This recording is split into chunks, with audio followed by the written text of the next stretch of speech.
잘 읽어 주셨어요. 자, 우리 좌우에 우리 사랑합니다 인사하겠습니다. 네, 사랑합니다.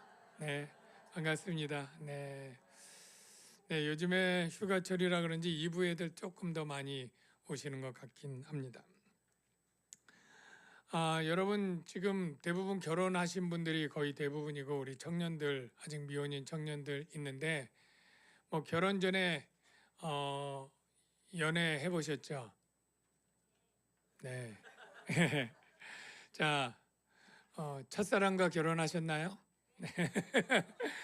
그러신 분도 소식 있고 몇 번 이렇게 시련을 겪고 하신 분도 있을 텐데 연애할 때 그 상대방을 대하는 스타일들이 좀 차이가 있을 것 같아요. 예를 들면 어떤 사람은 너는 나만 바라봐.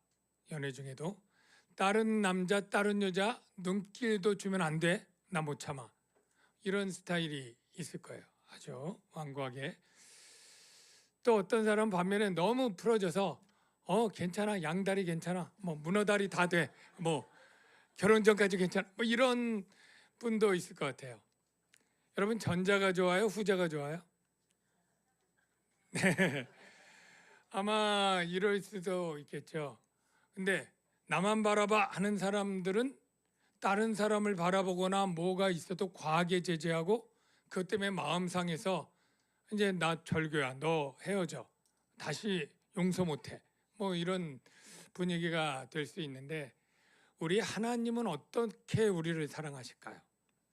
하나님의 마음은 어떨까요? 그래서 저는 오늘 본문을 보면서 하나님의 마음을 조금 들여다보게 되면서 이 본문을 설명하면서 제가 여러분에게 도전하려고 합니다. 바울이 지금 예루살렘에 왔죠. 성령에 매여서 왔습니다. 즉 하나님의 감동을 받아 여기 온 거예요. 예루살렘에 있는 유대인들을 궁일이 여기서 구제하려고 오기도 하고 그들에게 보고를 하려고 하고 여러 목적을 가지고 왔는데 오자마자 야고보와 사도들이 걱정을 하면서 지금 바울을 오해해서 율법을 어기고 성전을 모독하고 이런다고 그렇게 하고 하니 해결책이 있는데 나실인들이 결례할 때 당신이 비용을 내면서 그 결례 의식에 참여하면 바울도 율법을 잘 지키는구나 우리가 오해였구나 이렇게 할 테니 그 결례를 행하십시오. 그렇게 제안을 해서 하기로 했습니다. 그래서 오순절 절기가 7일이니까 그 7일 거의 다 될 때 이 결례 의식을 하러 성전에 갔는데 바울의 위기가 찾아왔습니다. 어떤 위기냐면 이 성전 나실인의 결례를 하는 이 여인의 뜰에 있을 때 누가 바울을 본 거예요. 누가 봤느냐면 바울이 에베소 사역을 열심히 했지 않습니까? 그 에베소에 있던 아시아의 사람들이 그도 이 먼 길을 따라서 절기 지키겠다고 예루살렘 성전에 온 열심 있는 아시아 사람들이 있었던 거예요. 본문은 이렇게 진행됩니다. 그 이래가 거의 참회 절기가 끝날 때 아시아로부터 온 유대인들이 에베소 사람들이 중심일 거예요. 성전에서 바울을 보고 모든 무리를 충동하여 그를 붙들고 외쳤다 이렇게 되는데요. 자, 이 아시아에 온 유대인들이 도대체 왜 그랬을까요? 여러분 기억을 더듬어 보면 이 아시아의 대표 수도가 에베소인데 바울이 에베소에 갔을 때 먼저 유대인 회당에 들어갑니다. 그리고 거기서 3개월 동안 열심히 복음을 전할 때 유대인들이 듣다 도무지 못 듣겠다. 네 말이 틀렸다. 이런 사이비 같으니라고 그리고 내쫓아버립니다. 근데 쫓겨난 바울이 떠나가지 않고 거기에 두란노 서원을 만들어서 이태 동안 2년 동안 열심히 복음을 전하는데 웬걸 굉장히 많은 사람들이 믿고 그래서 헬라인, 유대인, 아시아의 전역의 주의 말씀을 다 들었다. 이렇게 아주 부흥하고 번창하게 되니까 이 유대인들 마음속에는 굉장히 눈꼴 신 거죠. 시기가 나는 거죠. 그래서 이 바울에 대해서 그냥 적대감을 가지고 어떻게 하면 기회를 봐서 바울을 해칠까 이렇게 생각하던 사람들인데, 절기를 지키러 왔더니 예루살렘에 바울도 있고 사실 누구를 보냐면 드로피모를 봅니다. 그래서 모함을 하기 시작하는데요. 어떻게 모함을 했느냐 하면 이렇게 모함을 했습니다. 이스라엘 사람들아 도우라. 이제 바울을 붙잡고 얘기하는 거예요. 이 사람은 각처에서 우리 백성과 율법과 이것을 비방하여, 여기 우리 백성 유대인이죠. 율법, 그리고 이곳은 성전이죠. 그러니까 유대 민족이 가장 중요하게 여기는 이 세 가지, 정말 이것을 유대교의 핵심이라고 하는 이 세 가지를 비방했다는 거예요. 그러면서 모든 사람을 가르치는 그 자인데 헬라인을 데리고 성전에 들어가서 이 거룩한 곳을 더럽혔다. 가장 중요한 제목이 이 헬라인, 이방인은 원래 성전에 못 데리고 들어갑니다. 들어가면 죽어요. 그리고 성전이 더럽혀졌다고 모함을 한 거예요. 근데 그러면 정말 이방인 헬라인을 데리고 들어갔나? 실상은 그것도 아니었어요. 왜냐하면 이는 그들이 전에 에베소 사람 드로피모가 바울과 함께 시내에 있음을 보고, 예루살렘 성전 말고 성 안에 시내에 있음을 보고 바울이 그를 성전에 데리고 들어간 줄로 생각함이로라. 드로피모는 누구냐면 바울과 이 예루살렘까지 같이 왔던 교회 대표예요. 아시아까지 함께 가는 자는 아시아 사람 두기고와 드로피모라. 이게 전에 있었던 것처럼 그냥 7명 동행자 중에 한 명인데, 그냥 그 성내에서 같이 있던 것을 에베소 사람들이 보니까 저 바울이 있네? 아니 우리 동네 사람 드로피모도 있네? 이것까지는 확인을 한 거예요. 그런데 바울이 성전에 있는 걸 보면 아니 드로피모도 여기 데려온 거 아니야? 이렇게 오해를 한 것을 그냥 그랬으면 좋겠다, 보고 싶은 대로 사람이 보는 성격이 있잖아요. 그래서 저를 성전 모독죄로 쳐 죽일 기회로 삼자, 이래가지고 그냥 바울을 죽이자 이렇게 된 겁니다. 그래서 그 다음 상황이 온 성이 소동하여, 아니 성전에 있었는데 성이 소동을 했다는 거예요. 어떻게 된 걸까요? 성전에 있는 사람들이 성 밖으로 뛰쳐나간 거예요. 왜 나갔어요? 바울을 치려니까 돌멩이가 성전 안에는 없어요. 그래서 성전에 가니까 사람들이 돌 들고 막 들어가니까 밖에 있는 유대인들이 아니 성 안에 성전에 무슨 일이 있냐고 물어봤겠죠. 그러니까 성전을 더럽히고 모독한 주범이 저기 있다고 막 가니까 밖에서 또 열성 있는 유대인들이 또 와 그래서 또 들어온 거예요. 그러니까 온 성이, 성전뿐 아니라 막 소동이 된 거예요. 그래서 백성이 달려와 모여 바울을 잡고 성전 밖으로 끌고 나가는데 완전 성전 밖이 아니라 이방인 뜰로 가고 문들이 닫혔다. 이 문들이 뭡니까? 거기에 문들이 있는데 문들이 어떤 때 닫느냐? 바로 이 죄수를 쳐 죽일 때 피가 튀면 안 되거든요. 더럽히려. 그리고 이 죄수가 용케 막 도망가서 제단 뿔을 딱 잡으면 또 못 죽이도록 돼 있어요. 그러니까 그 제단 뿔 있는 니카노르 문이라고 중간에 이스라엘 뜰 문 닫고 밖으로 아까 서쪽에 있는 문들, 동쪽에 있는 문들 다 닫고 바울을 막 끌고 나가는데 몇 명이 끌고 나갔을까요? 추측인데 보통 절기에 예루살렘의 유대인들이 전 세계에서 몇 명이나 모이냐면 평균 12만 명, 10만 명 이렇게 모였다 그래요. 모인 사람들이 성전이 너무 그리워서 왔으면 그냥 성전에서 사는 거예요. 그래서 성전에 상주하고 있는 사람들이 최소한 1, 2만이 성전 안에 있는 거예요. 그러니까 이런 소동이 있었으니까 최소한 수천 명이 모인 거죠. 수천 명이. 그들이 모일 때 바울을 죽이자 문들 닫고 했을 때 근거가 뭐냐면, 전에도 얘기했지만 이방인들은 그렇게 담벼락을 좀 높지 않은 그런 돌담들을 세워놓고 거기 비문을 적어놓죠. 거기 뭐라고 적혀 있느냐면 이방인들은 들어오면 죽어도 책임없다. 그런 비문이 조각이 발견돼서 그걸 모아놓은 게 이런 내용이었죠. 저 조각을 한글로 해석했더니 어떤 이방인도 들어올 수 없다.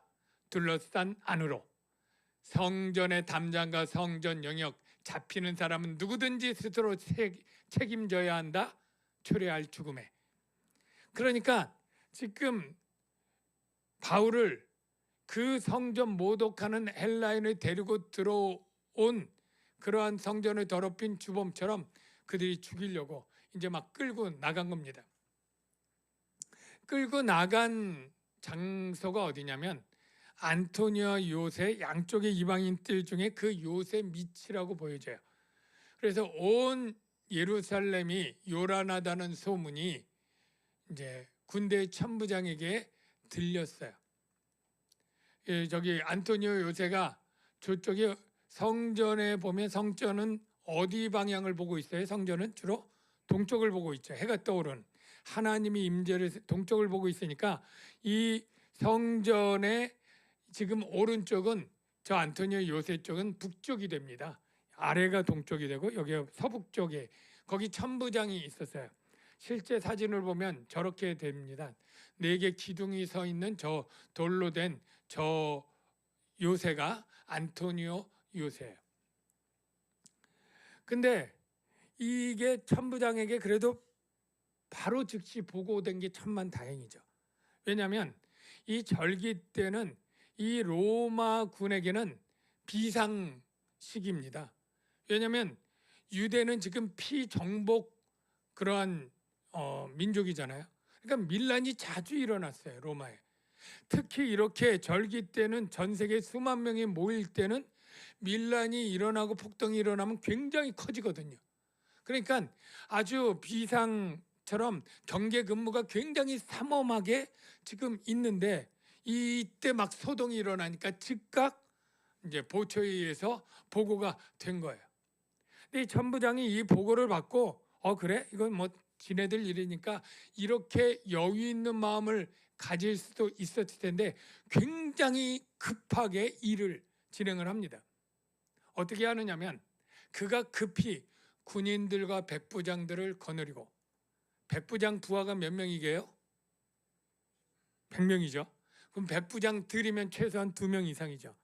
그러면 200명 이상의 로마군을 데리고 즉시 달려 내려가니 달려 내려가는 게 문자적으로 맞습니다. 왜냐하면 요새는 높고 계단이 있고 거기 쏜살같이 내려간 거예요. 내려가자마자 그들이 이제 천부장과 군인들을 보고 바울치기를 그치는지라. 여러분, 그들이 바울치기를 그친 이유가 있어요. 뭐냐면 지금 로마 법에 자기네들이 불법을 행한다는 걸 너무나 잘 알아요. 유대법으로는 합법이냐? 그것도 아니에요. 왜냐하면 유대 민족에게는 원래 사용권이 없습니다. 근데 특별하게 유대 종교에 성전 모독죄 이런 사람들은 돌로 쳐서 스데반처럼 죽이기도 해요. 그런데 그 죽일 때에도 공회의 결정이 있어야 돼요. 공회. 그런데 지금은 공회 결정이 있었나요? 아니, 공회가 열리기나 했나요? 공회가 열리면 제일 먼저 해야 될 일이 뭘 것 같아요? 드로비머부터 잡아와야죠. 그래서 정말 네가 성전에 들어갔냐 안 들어갔냐, 안 들어갔다 그러면 증인이 여기 있다, 증인 데려와서 신문해서 그것부터 해야 되는데 그런 거 다 없잖아요. 그러니까 바울만 죽이려는 거예요. 지금 드로비머를 찾아다닌 흔적도 안 보여요. 그러니까 눈에 가시 같던 바울을 중상모략으로 집근기회에 죽이자 막 이렇게 해가지고 찔리고 있는데 이 천부장이 오니까 이제 치던 걸 중단을 딱 했죠. 천부장이 먼저 이 바울부터 보호 차원도 있지만 쇠사슬로 딱 묶게 하고 그 다음에 질문하죠. 이 사람 누구고 너희들 왜 그랬냐. 근데 막 얘기를 해서 이 사람이 뭐 했고 어땠고 하는데 정말 무슨 말인지 서로 말이 달라. 증언이 다르면 이게 안 되잖아요. 그러니까 그러면 내가 신문을 더 깊이 해봐야 되겠다. 그래가지고 그를 영내로 데려가자. 그래서 이제 끌고 가는데 유대인들이 가만히 있질 않았어요. 막 끌고 가는 바울 뒤로 그냥 무리가 뛰어가면서 이 사람은 살려둘 자가 아니다. 없이해라, 죽여라. 마치 예수님 십자가에 못 박아라 외쳤던 그 유대인들처럼 이 바울을 막 죽이려고 막 그렇게 하니까 이 로마 병들이 바울을 들고 갔다 그래요. 들고 끌고 간 게 아니라 그 다음 내용이 이러죠. 바울이 층대에 이를 때, 참 층대가 어디냐면, 이거 찾느냐고 참 오래 걸렸습니다만 층대가 안 보여요. 어디 있느냐면 저 1층 주랑에서 안으로 층대가 있습니다. 안으로. 그러니까 보이지 않는데 제가 보이도록 그냥 겉에 이렇게 캡처해서 사진을 놓은 건데, 저 위쪽 모서리 방향으로 가는 층대로 올라갔다고 그렇게 봅니다. 근데 사람들이 막 층대에 이를 때 막 폭행을 계속하는 거예요. 그래서 군사들이 막 떼어 말려서 맞고 들려서 가는데, 무리는 그를 없이하자 계속 외치면서 막 따라가는 상황인데, 누가 이걸 그림으로 그렸어요. 잠깐 소개하면, 저기 보면 빨간색은 로마 군병들이고 다 창을 들었어요. 그래서 사람들 떼어 말리냐고 맞고, 밑에 있는 유대인들은 막 올려가고 바울은 맨 위에 있고, 뭐 그런 장면, 딱 맞지는 않지만 저런 그림을 여러분이 상황을 조금 이해하도록 제가 소개를 드렸고요. 이렇게 막 죽이자고 몰려드는, 벌떼같이 몰려드는 거기에 로마 병들의 호위에 간신히 막 층대를 딱 벗어났는데, 바울이 빨리 영내로 들어가야 조금 안전하고 숨을 돌릴 것 같은데, 그 층대에 올라가자마자 천부장에게 이렇게 말하는 거예요. 내가 당신에게 말할 수 있느냐. 근데 이 말을 굉장히 유창한 헬라어로 딱 얘기를 하는 거야. 그러니까 천부장이 깜짝 놀랍니다. 왜냐하면 유대인들이라고 다 헬라어를 유창하게 하느냐? 그게 아닙니다. 모르는 사람도 있어요. 아예 그냥 떠듬떠듬, 우리 영어 아예 모르는 사람이 있고 조금 어설프게 하는 사람이 있는 것처럼 똑같은 거예요. 근데 굉장히 유창하게 딱 하니까 먼저 의심을 딱 하는데, 사실 3년 전쯤에, 이 일 일어나기 3년 전쯤에 예루살렘 동편 감람산에 그 애굽 사람이 대장이 돼서 밀란이 모였던 적이 있어요. 한 4천 명이라고 돼 있지만 많이 모일 땐 4만 명까지 모였다 그래요. 그런데 그 애굽인이 뭐라고 유혹을 했냐면, 내가 예언을 하는데 이 예루살렘 성이 무너질 거다. 무너지면 우리가 로마 수비대를 다 무찌르고 이 예루살렘 성은 우리가 다스릴 우리의 세계가 될 거다. 이래서 사람들이 모였어요. 그래서 그때 벨릭스 총독이 있었는데, 이 총독이 이 소식을 듣고 군대를 가지고 여기를 그냥 잔멸했어요. 그래서 다 뿔뿔이 흩어졌는데 그 애굽인만 잡지 못했어요. 애굽인은 도망갔어요. 그리고 몇 년이 지난 거예요. 그리고 나서 막 붙잡혀서 하니까 이제 그럼 네가 그때 도망갔던 그 애굽인 밀란군 대장이냐? 이 질문을 한 거예요. 자, 봅시다. 바울을 데리고 영내로 들어가려 할 그때 바울이 천부장에 이르되 내가 당신에게 말할 수 있느냐? 그랬더니 내가 헬라 말을 아느냐? 어떻게 그렇게 잘해? 그러면 네가 전에 소요를 일으켜 자객 4천 명을 거느리고 광야로 가던 애굽인이 아니냐? 그랬더니 바울이 내가 헬라어 이렇게 잘하고 하는 것은 나는 유대인이고 길리기아 다소시 헬라어 지역의 수도거든요. 거기 시민이다. 내가 청컨대 말할 수 있도록 해달라. 이렇게 얘기를 합니다. 이렇게 부탁을 하니까 이 천부장이 뭔 쓸데없는 소리야, 뭐 이럴 수도 있지만 하나님이 그 천부장에게 역사하신 것 같아요. 그래, 그럼 말하도록 해. 그래가지고 말을 하는데 그 층대 중에 나오면 이 테라스처럼 긴 그 주랑 위가 있어요. 그래서 그 위로 나온 겁니다. 가상의 그림을 보면 이렇죠. 안토니오 요새 있고 층계를 안으로 올라갔다 밖으로 나와서 저 층대 위에서 이제 쭉 로마, 저 빨간 사람들은 로마 군병들 수백 명이 있겠죠. 호위를 받고 앞에는 그냥 수천의 막 흥분된 유대인들이 딱 있는데 조용히 시켜가지고 히브리 말로 얘기를 시작하더라. 어떤 얘기를 했는지는 다음 주에. 근데 이 본문이 여기까지인데 여기서 궁금한 것 두 가지를 풀고 가야 돼. 첫째, 성령의 감동으로 지금 바울이 예루살렘에 왔는데 어떻게 하든 환난과 결박을 피할 해결책까지 냈는데 결국은 그 예언대로 지금 결박당하고 바울이 두들겨 맞아 죽기 직전까지 가는 고난이 왔잖아요. 왜 하나님은 이런 고난을 바울에게 주시는가?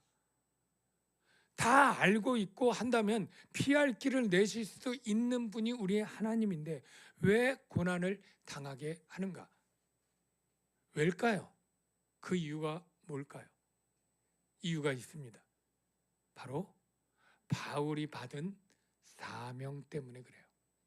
바울이 받은 사명이 무엇인지 사도행전 9장에 보면 그가 처음 회심할 때 아나니아를 통해서 이렇게 바울을 내가 쓰겠다는 사명이 있습니다. 그 내용이 뭐냐면, 이 사람은, 바울은 내 이름을 위하여 이방인과 임금들과 이스라엘 자손에게 전하기 위해 택한 나의 그릇이라. 그리고 그가 내 이름을 위하여 얼마나 고난을 받아야 할 것을 내가 그에게 보이리라. 이미 그는 고난 받는 일에 쓰겠다고 하나님이 이미 작정하시고 하시는데, 왜 그러냐 하면 거기 대상을 보십시오. 복음을 전할 대상이 첫째 이방인, 이스라엘이 아니고 이방인, 그리고 이스라엘인, 여기는 다 이해가 돼요. 그런데 가운데 누가 있어요? 임금들. 여기 임금들이라고 하면 지도자들인데, 유대의 왕도 있고, 그리고 유대를 다스리는 총독이 있고, 그리고 전 로마 황제가 가이사가 있죠. 여러분 생각해 보십시오. 바울이 이들에게 복음을 전하기 위해서 찾아가 가지고 내가 아주 좋은 소식이, 복된 소식을 전하려고 하니까 하루만 시간을 내주십시오. 아니면 몇 시간만 제가 상담할 수 있도록 자리를 내주십시오. 그러면 내줄 사람이 있을까요? 시간 내줄 수 있을까요? 없는 거예요. 즉, 이 왕들과 임금들에게 복음을 전할 가장 좋은 방법은, 하나님은 죄수가 되어서 재판받을 때 그 재판석에서는 도망갈 수가 없는 거죠. 신문을 해야 되니까.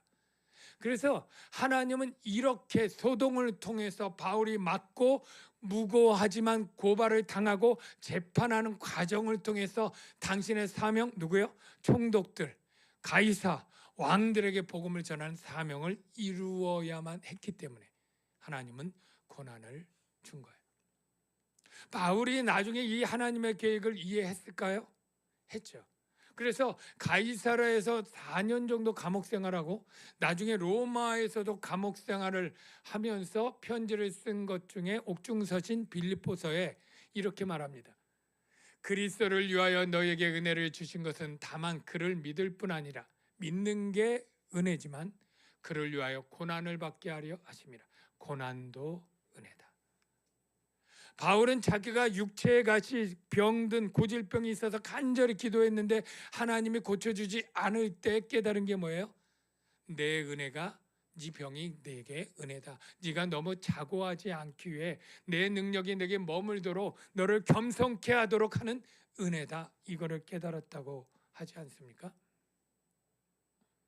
물론 우리 인생 가운데 모든 고난이 다 하나님이 사명을 이루기 위한 것이라고 말할 수는 없을지 몰라요. 그러나 우리가 나중에 보면 하나님이 더 길게 보고 더 나중에 보면 그 고난을 통해서 나를 구원하거나 나를 통해 누군가를 구원하거나 하나님의 선을 이루는, 합력하여 선을 이루는 과정 가운데 필요한 고난들이 곳곳에 있다라는 것을 우리가 깨달아야 될 줄로 믿습니다. 이것은 풀렸는데 두 번째, 바울의 행동이 조금 특별해요. 자, 지금 막 두들겨 맞고 어떻게 보면 여기저기 멍이 들고 피가 났을지도 모르고 막 정말 씩씩거려서 막 그 로마 군병들에게 들려서 이 꼭대기에 올라갔으면 이 자기를 모함하고 소리치고 죽이자고 하는 이 유대인들이 지긋지긋하겠죠. 예? 아니, 이유도 없고 근거도 없이 그냥 나를 죽이려고 하는 살기 등등한 저 유대인들이 정말 꼴도 보기 싫을 마음이 정상적인 사람의 마음일 거예요. 그런데 빨리 영내에 들어가서 숨 좀 돌리자, 이런 마음이 들 그때 내게 간청을 해서 내가 말하게 해달라고 지금 섰지 않습니까? 그리고 다음 주 보겠지만 자신의 간증부터 해서 복음을 전하려고 하는, 왜 바울은 이 마음을 가졌을까요?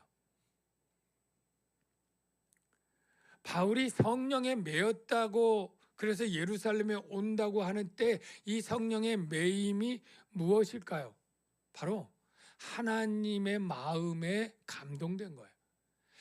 그리스도의 사랑이 나를 강권하도다 할 때 바울의 마음도 성령에 매였다는 것은 바로 유대인을 향한 하나님의 긍휼이 그 마음에 가득 찼다고 보는 것이 맞지 않겠습니까? 여러분, 지금 여기 오기 전에 바울이 어디에 있었냐면 고린도에서 출발했잖아요. 고린도에서 쓴 편지가 뭐죠? 로마서예요. 그러니까 이 로마서에 바울의 마음이 가장 최근에 담겨 있는데, 그때 뭐라고 표현했느냐면 유대인을 향한 긍휼의 마음을 나타내고 있어요. 어떻게 나타내느냐면, 형제들아, 내 마음에 원하는 바와 하나님께 구하는 바는 이스라엘을 위함이니 곧 그들로 구원을 받게 함이라. 이스라엘의 구원을 향한 마음을 담고 있어요. 그러면서 유대 민족이 이렇게 예수를 믿지 않느냐라고 하는 반박에 하나님이 자기 백성을 버리시겠느냐? 그럴 수 없다. 나를 봐라. 내가 이스라엘 사람인데 하나님이 나를 이렇게 박해하는 나를 구원하지 않았느냐? 그러면서 지금도 은혜로 택하심을 따라 남은 자가 있느니라. 이렇게 말하는 바울이 지금 볼 때 지금 유대인들이 폭도처럼 자기를 막 죽이려고 막 이렇게 하고 있어요. 근데 그 모습 가운데 누가 보여요? 자기 모습이 있는 거죠. 나도 이렇게 그냥 혈안이 돼서 기독교인을 죽이려고 했던 나도 하나님이 택하셔서 구원했다면 이들 중에 누군가 남은 자가 있을 것이고 그들도 복음을 들어서 구원받을 자가 있다라고 하는 생각이 왜 안 들까요? 그러니까 그들 가운데도 구원받을 자들이 돌아오도록 하기 위해서 자기가 그들 앞에 성령에 매여 사는 것이죠. 하나님은 우리를 사랑하셔서 자기 민족으로 백성으로 삼은 다음에 이렇게 말합니다. 하나님도 너도 다른 신 섬기지 마. 바람 피면 안 돼. 나도 너희만을 바라볼 거야. 내가 유대 민족 외에 아람 민족, 게르만 민족, 애굽 민족, 다른 민족으로 마음 돌리지 않을게. 내가 너희만 내 백성으로 내가 끝까지 사랑할 거야. 이렇게 하니까 너도 다른 신 섬기면 안 돼? 라고 했습니다. 정상적인 거죠. 근데 이스라엘 백성은 어떻게 했습니까? 틈만 나면 배반했습니다. 배신했습니다. 바람 폈어요. 이 남자 저 남자 나같이 이신 저신 바알신 아세론신 다곤신 별의별 신을 다 섬긴 거예요. 하나님이 호세아 선지자를 불러서 고멜과 결혼시키고 고멜이 바람 펴서 딴 남자에게 갈 때 너 돈 주고 걔 찾아와라. 이런 얘기를 하는 이유는 그게 바로 하나님의 마음이라는 거예요. 저가 나를 버리고 떠날지라도 나도 그럼 나 용서 못해? 그리고 끊는 게 아니라 끝까지 그가 돌아오기를 기다리는 그러한 끝없는 사랑의 남편의 마음을 이렇게 표현합니다. 내 백성이 끝끝내 내게서 물러가나니 끝끝내 물러가니 비록 그들을 불러 위에 계신 이에게로 돌아오라 할지라도 일어나는 자가 없다. 아무도 안 돌아오더라는 거예요. 근데 하나님이 이렇게 말하죠. 에브라임이여 내가 어찌 너를 놓겠느냐. 에브라임은 이스라엘의 다른 이름이에요. 이스라엘이여 내가 어찌 너를 버리겠느냐. 내 마음이 내 속에서 돌이키어 나의 긍휼이 온전히 불붙 듯 하도다. 꺼지지 않는 긍휼이에요. 내가 다시는 에브라임을 멸하지 아니하리니 내가 하나님이여 사람이 아니라. 사람이라면 이렇게 못해요. 배반하고 떠난 그 사람을 기다리지 않아요. 그런데 하나님이기 때문에 끝까지 기다리는 거예요. 로마서에 바울이 이렇게 말합니다. 이스라엘에 대하여 이르되 순종하지 아니하고 거슬러 일하는 백성에게 내가 종일 내 손을 벌려놓으라. 한번 벌리고 거절하면 그냥 거두는 게 사람인데, 전저지 돌리고 뿌리치면 내가 너에게 전도하나 봐라. 그리고 거두는 게 사람인데 종일 동안 따라다니면서 벌렸다는 거예요. 여러분, 이게 바로 우리 하나님의 사랑이고 아버지의 마음이에요. 여러분, 돌아온 탕자 이야기를 예수님이 직접 해주셨잖아요. 그 탕자는 불효막심한 놈이에요. 아버지 살아있을 때 유산을 달라고 해서 아버지 가슴에 대못을 받고 간 그러한 거예요. 그리고 다 거지가 되어서 그냥 염치 없이 돌아올 때 그 아버지가 정말 핀잔 한 번 주고 야단 한 번 치지 않습니다. 그냥 불쌍히 여겼다. 그래서 달려가 목을 안고 입을 맞췄다. 이게 성경이 예수님이 해준 얘기죠. 여러분, 하나님이 그 마음으로 우리를 대하십니다. 하나님의 사랑이 그렇습니다. 저와 여러분들이 그래서는 안 되지만 혹 잘못하고 믿음에서 떨어지고 죄를 짓더라도 하나님은 끝까지 우리를 사랑하신다는 것을 여러분 아시기를 바랍니다. 그래서 믿음 생활할 때 내가 하나님이 나를 미워해서 내가 이같이 하니까 나를 구원을 취소시키지도 몰라, 이러한 불안감과 두려움에 여러분 사로잡히지 않고 이 당자처럼 때로는 뻔뻔할지라도 천부여 의지 없어서 손들고 옵니다. 주께로 돌아오는 은혜가 있기를 주의 이름으로 축원합니다. 또 한 가지, 우리가 누군가에게 복음을 전하나 그 사람들이 우리의 손을 뿌리치고 거절하는 때가 너무나 많을 거예요.